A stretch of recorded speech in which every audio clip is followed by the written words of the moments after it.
is going on, everybody? Good to be back. You might hear our dogs making some noise, and we just brought in a foster pit bull puppy that may be making noise, and of course we are still watching my friend's cat, so there might be some animal noises going on in the background. Anyways, let's get into it. I'm going to talk about my strategy with Paldea Evolved moving forward, and then the auctions of the week. So last night I opened up my first Paldea Evolved packs. Thank you everybody that came out to the live. I thought it was fun.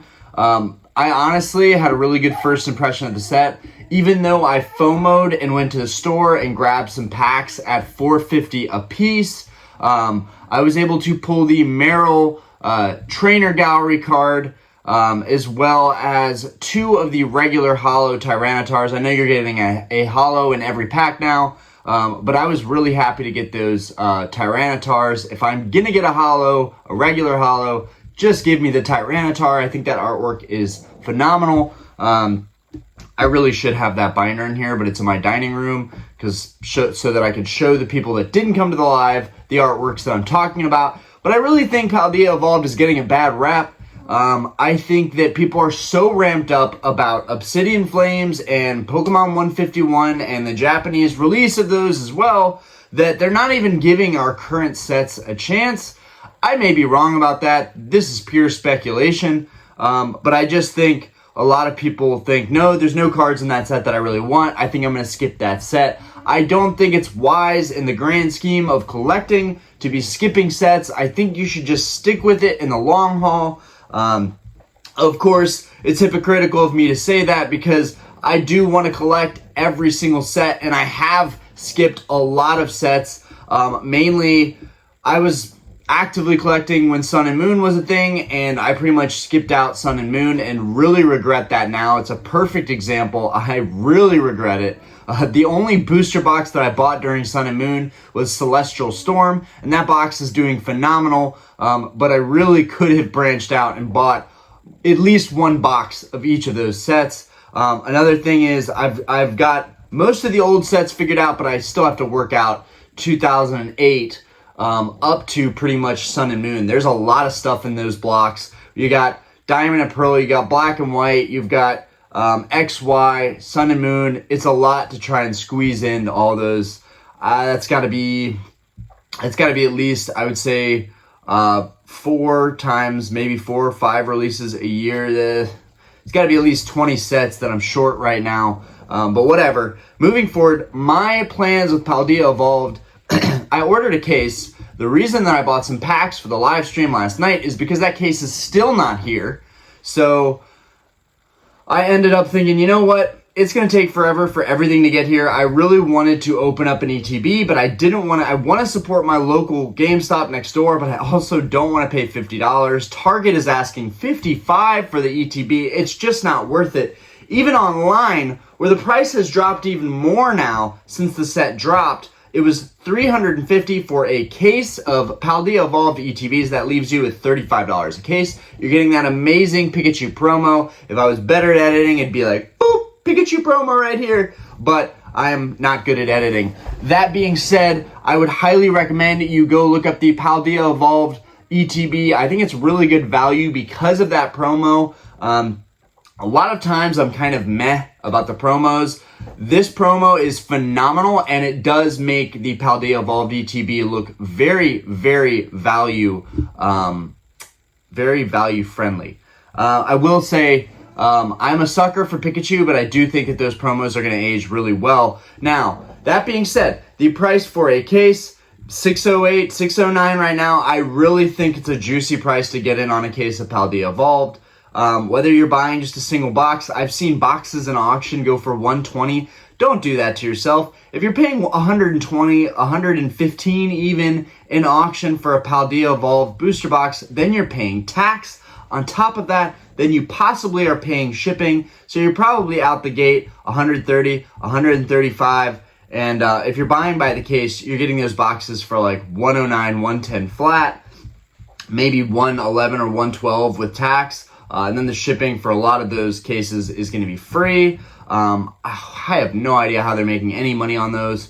But that being said, if you're comparing it to the ETB case, you're getting the packs for, I think, $35, and you're getting, I think, nine booster packs, I think, in those. So you break that down, I think it comes right under $4, whereas if you're buying it by the booster box, you're really getting it in the threes, like $3.30-ish, I want to say, maybe $3.10, something like that.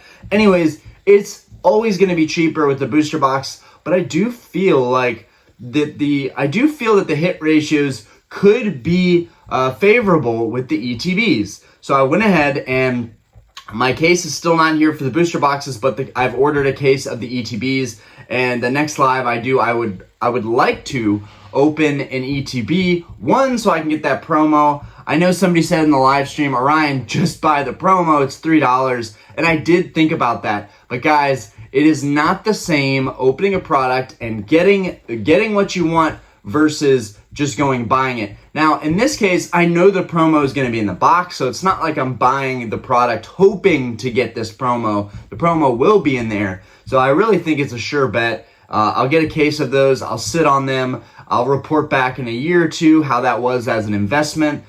So far, all of my Sword and Shield boxes are doing pretty well. I'm pretty happy with that overall. I think we're going to have to wait a while for Crown Zenith to catch up since it was the last set release. But I really think the Crown Zenith Pikachu boxes, I'm still considering buying a case of those and ordering them in. I just think Crown Zenith was such a phenomenal set, and I'm surprised we're already stopping talking about it. I think that, people should be saying, this is the set we should be stocking up on until 151 comes out. I really think Crown Zenith was the banger set of Sword and Shield. I think 151 could potentially be the most banger set for Scarlet Violet, but I'm not going to get into that. That could be for another day. People are going to be talking about 151 all the way up to November, so I'm going to just leave that there. And so I've got a case of booster boxes. I've got a case of ETBs on the way.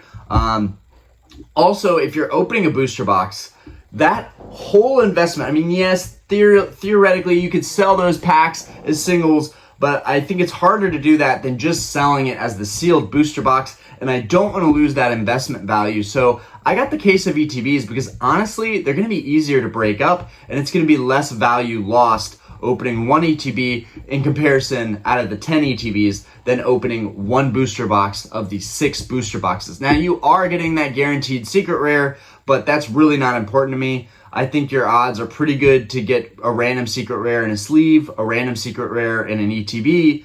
I just don't feel like it's worth it to tank the investment of the booster box. Anyways, moving forward, I'm really excited to keep opening Paldea Evolved. I know we've got plenty of time until Obsidian Flames comes out. So really, it makes you wonder, should I be buying my singles? Should I be just buying more booster boxes, which is most likely what I'm going to do, depending on how the bar does this week and how much I make in tips. I will be definitely considering maybe buying 1 or 2 more cases of Paldea Evolved. At $600, if those boxes hit $200, and I know this is investment talk, we're really not talking as much about the quality of the cards, but just after last night, I can tell you it's very exciting. Scarlet and Violet is very exciting. I think it gets a bad rap, and I think that the trainer gallery, I only got 1 trainer gallery out of 5 packs, but I'm still happy with it. Even after spending $20 on those packs, the Meryl trainer gallery I thought was nice enough and pleasant enough for me to say, you know what, this set really does have potential. And because what's more is because Scarlet and Violet is doing the guaranteed, regular holo pull in every single pack, I really do think it's good value for future people that are getting into the hobby, wanting to play the game, wanting to invest in it, that are going to say, hey, look, if I'm buying into Scarlet and Violet, even though this new era is upon us, Scarlet and Violet is about to go up in price, and if I open it maybe, there's going to be a holo in every single pack. I think that's really good overall value, and I talked about that in the live last night. Anyways, moving forward, let's talk about auctions of the week. So at first I thought I was going to slow down on auctions, but honestly, everything has gotten delivered. I'm doing 60-cent envelopes for everything that I'm selling under 20, which I'm actually enjoying doing lots of auctions under $20. If it goes over 20, not a big deal. I'll ship it in a bubble mailer. I will say that definitely cuts into the margins because the bubble mailer is going to be $3.60 in comparison to the 60-cent envelopes. But I'm having a 100% success rate. Every single package has gotten delivered via the eBay envelope method. And I'm actually making a decent chunk of change, starting to just sell off random stuff that I've got sitting in boxes, bulk, all that good stuff. And I would have never imagined that I would be able to sell bulk on eBay, but people want that stuff. And most likely they've missed out on those sets and they want to binder those sets. So it's really, really cheap and easy. Buy your bulk, finish up your set, and then you're not having to pay that $3, $4, $5 a pack, whatever those sets are going for now. For instance, I'm selling a bunch of Brilliant Stars, a bunch of Brilliant Stars, Chilling Rain, Fusion Strike, Astral Radiance. Anyways, let's talk about some specific cards that are going to be going up on the auctions. I wanted to keep this video fairly short and sweet. So we've got a Kangaskhan, Jungle Hollow, and someone reminded me last time I was showing some of the stuff that's going to be going up that, hey, that was an error card. It did not have a symbol, and I really appreciate that because I was able to take that card down and take a second glance at it. Although I will tell you, if you do cancel anything on eBay, it will charge you a final sale fee or something. It was like 40 cents. Wasn't a big deal, but it definitely sucked that I got penalized for taking that card off. But I think that's also kind of good because it means that sellers, have to stick to what they're putting up and will be kind of punished for it if they take stuff down that had previously been up. No one had bid on it, so nobody was really bummed out about it yet. I got it off fairly easy. But anyways, none of these are error cards to my knowledge. These are just regular hollows from old Wizards of the Coast sets. But yeah, we've got this Jungle Kangaskhan. So we got that guy going up. These are the ones that I've done latest, and then I'm going to go to the most recent ones. We've got this Vaporeon hollow. We've got this lot of 4 really good condition Black Star promos. We've got this beautiful Meryl right here. I really love Meryl. I don't know what it is about me and Meryl. I don't know why I like this card so much. I think it's because Meryl reminds me of Pikachu so much. They are similar, and I do believe Meryl is the kind of water-type Pikachu, so I really like them. We've got this Pikachu Black Star. All these are going to be Black Star promos. We've got Moltres. We've got Electabuzz. Now, what's interesting about Moltres, I actually think that card near mint or LP is worth more than $5. Right now, I think the market is saying it's around $5, $10. My local shop has 2 stacks of Black Star Moltres and Black Star Zapdos. Guys, if you're still watching this, please give me your opinion. Should I go to my local shop, buy out all of their Black Star promos at $5 a piece? I'm thinking maybe I could get a kind of a bulk deal on all of them. If I bought all the Black Star promos, maybe I could offer $3 a piece. If there's 20 each, that'll run me $120, but then I'll have 40 Black Star promos to put up for auction. So I was kind of considering doing that. I also thought about a strategy for doing my eBay would be to buy modern singles and put them up, but I think that's a little bit too risky, and modern single prices are just hammered right now. So I think sticking to vintage is a little bit more beneficial for me right now as a strategy, but let me know what you guys think. Should I go to my local game shop, give them an offer for like $3 or $4 a promo? They're there for $5, but I think $5 is just not going to leave me any room to make anything on those promos or get them to new homes. Anyways, moving forward, we've got these 3, which are all creased. They're still Black Stars. They're still nice cards. These 2 came from the very first Pokemon movie. Y'all will definitely recognize these if you're 90s babies and you remember that movie. And then we've got this Cleffa. These all have minor creases, and I'm transparent about that in the listings. But what I also like about eBay is for people that aren't using it actively or selling a product on it, you're really missing that whole potential content that you can make. For me, I would have never thought that I would be talking about auctions that I was doing. It sounds fancy when the reality is they're just eBay auctions. But I really do like talking about this stuff, and it is easy content, and it's a way to promote my business and also get a little bit of that change back, because I know I've spent tens of thousands of dollars on Pokemon product, and it's nice to just get a couple pennies back every now and then. This is a really good one though. All of these are near mint. This I think is going to be an interesting auction to watch.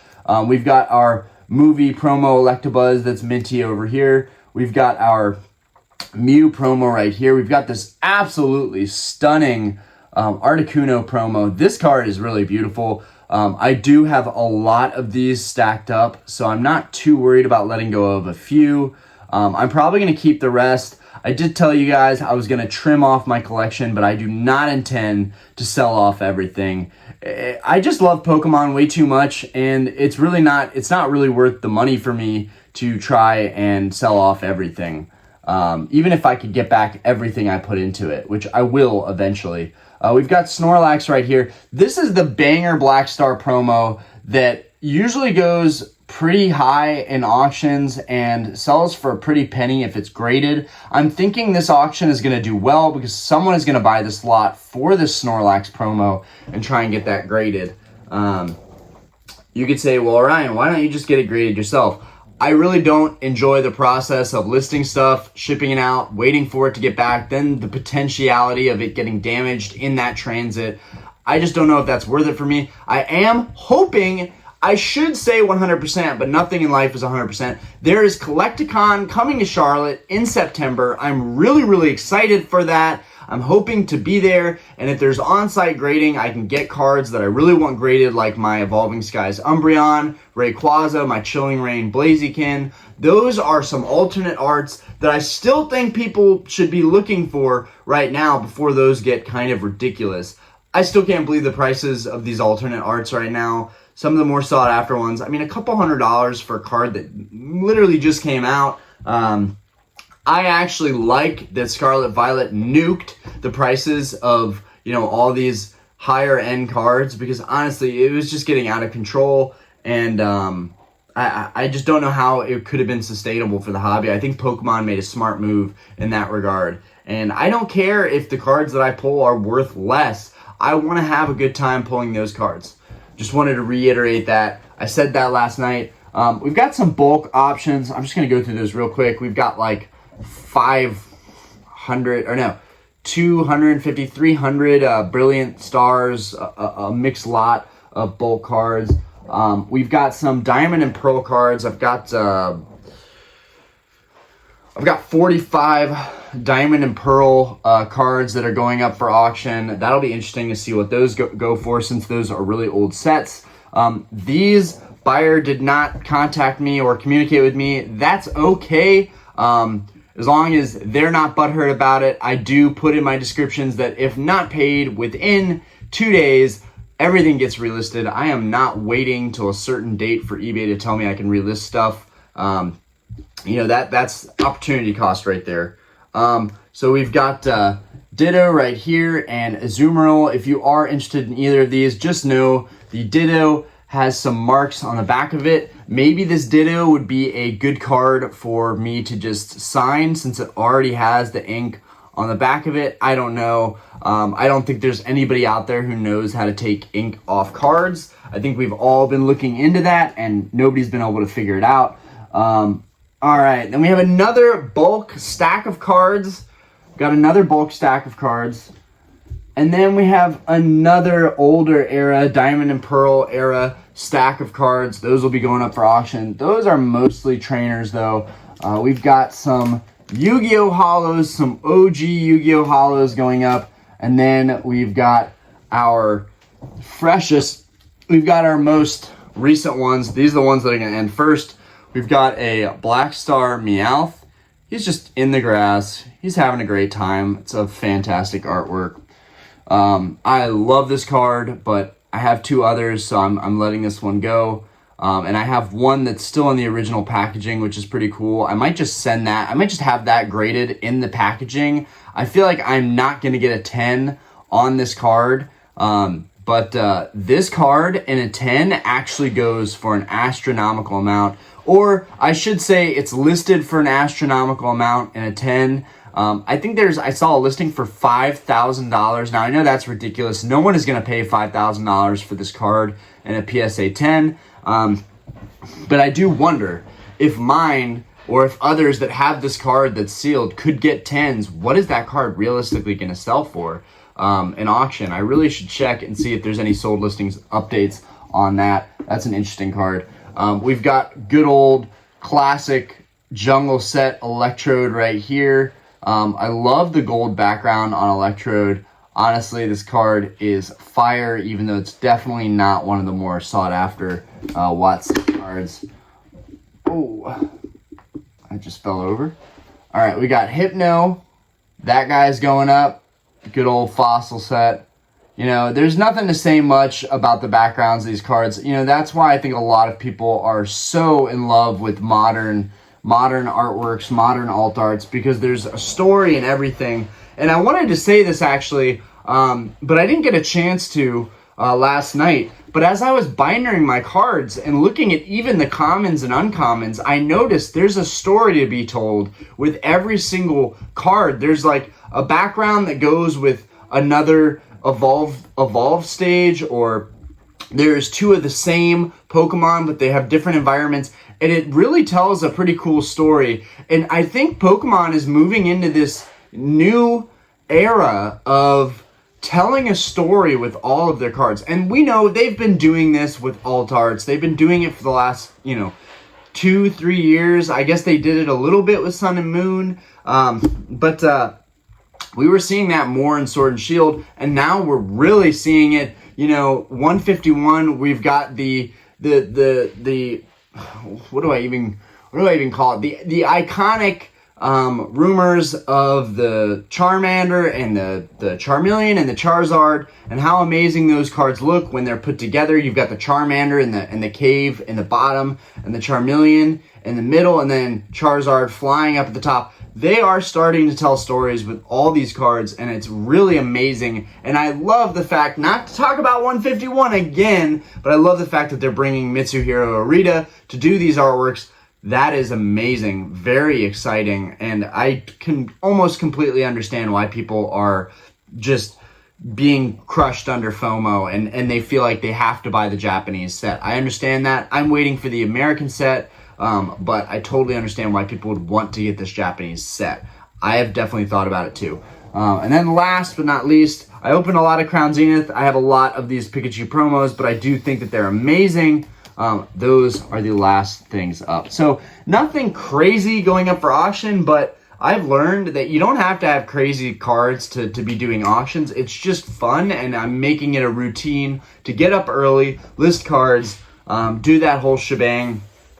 Today, Diana had to drop off her brother and his fiance to the airport, so I actually got time to not only list more stuff, but also do this video real quick. And now I'm gonna hit the gym, since I haven't gone to the gym in over a week, and I am feeling unhealthy. So anyways, guys, thank you for watching the video.